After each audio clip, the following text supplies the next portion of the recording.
विजय माल्या ने किया बड़ा खुलासा, बोला कि अरुण जेटली को बताकर भारत से गया था। भाजपा पर विपक्ष का तीखा हमला। विजय माल्या ने कहा कि विदेश भागने से पहले अरुण जेटली को पूरी जानकारी दी थी। विपक्ष ने बीजेपी पर निशाना साधा। क्या सरकार ने भगाया विजय माल्या को? कुल 9,000 करोड़ रुपए लेकर भागा था माल्या। बैंक डिफॉल्टर होने के बावजूद देश से निकलने में कैसे मिली अनुमति? भाजपा बैकफुट पर कांग्रेस ने उठाए सवाल। एक समय भारत का किंग ऑफ गुड टाइम्स कहलाने वाला उद्योगपति विजय माल्या आज देश का सबसे बड़ा आर्थिक भगोड़ा बन चुका है। लेकिन अब उसने एक ऐसा बयान दिया है जिसने भारत की राजनीति को हिला कर रख दिया है। मैं अरुण जेटली को बताकर गया था लंदन, ऐसा कहना है विजय माल्या का।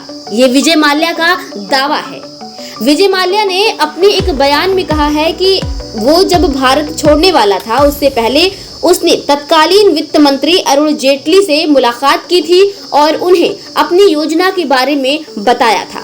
इस बयान ने जैसे ही तूल पकड़ा, विपक्षी दलों ने बीजेपी पर तीखा हमला बोल दिया। अब विजय माल्या कितना पैसा लेकर भागा था ये भी आपको बता दें।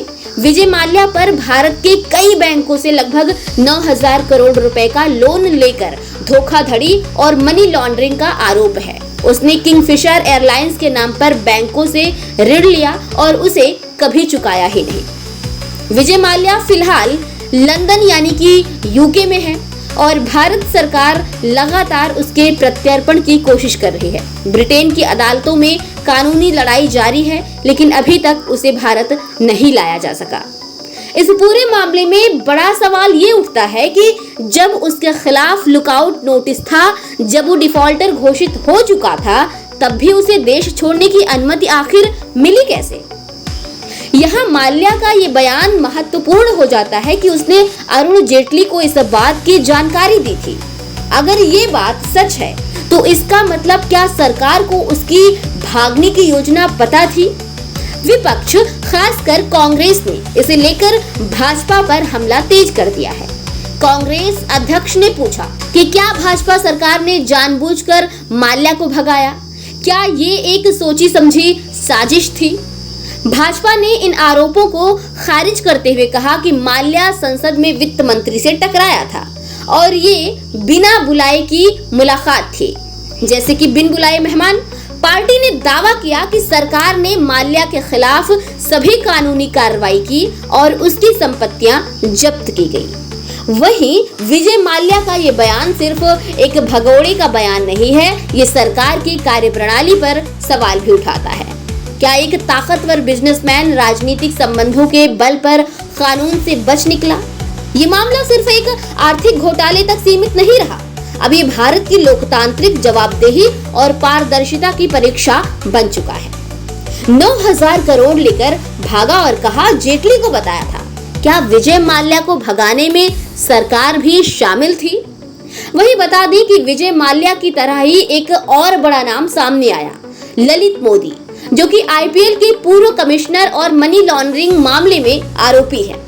जी हां, बता दें कि 2015 में यह खुलासा हुआ कि भारत की तत्कालीन विदेश मंत्री सुषमा स्वराज ने निजी आधार पर ललित मोदी को ट्रैवल डॉक्यूमेंट दिलाने में मदद की थी, जिससे वे पुर्तगाल में अपनी बीमार पत्नी का इलाज कराने जा सके। सुषमा स्वराज की बेटी बंसुरी स्वराज, जो कि एक सुप्रीम कोर्ट के वकील हैं, ललित मोदी के केस में उनकी कानूनी प्रतिनिधि थी। विपक्ष ने इस बात पर सवाल उठाए कि क्या ये कॉन्फ्लिक्ट ऑफ इंटरेस्ट नहीं है कि एक भगोड़े को विदेश मंत्री की बेटी कानूनी सलाह दे रही है और विदेश मंत्री स्वयं उसके ट्रैवल दस्तावेजों के लिए दखल दे रही है। इन दो मामलों विजय माल्या और ललित मोदी ने एक गंभीर सवाल खड़ा किया है कि क्या भारत सरकार, खासकर बीजेपी के वरिष्ठ नेताओं की सहमति या सहायता से ये लोग देश छोड़ पाए? ब्यूरो रिपोर्ट, खबर 24 एक्सप्रेस।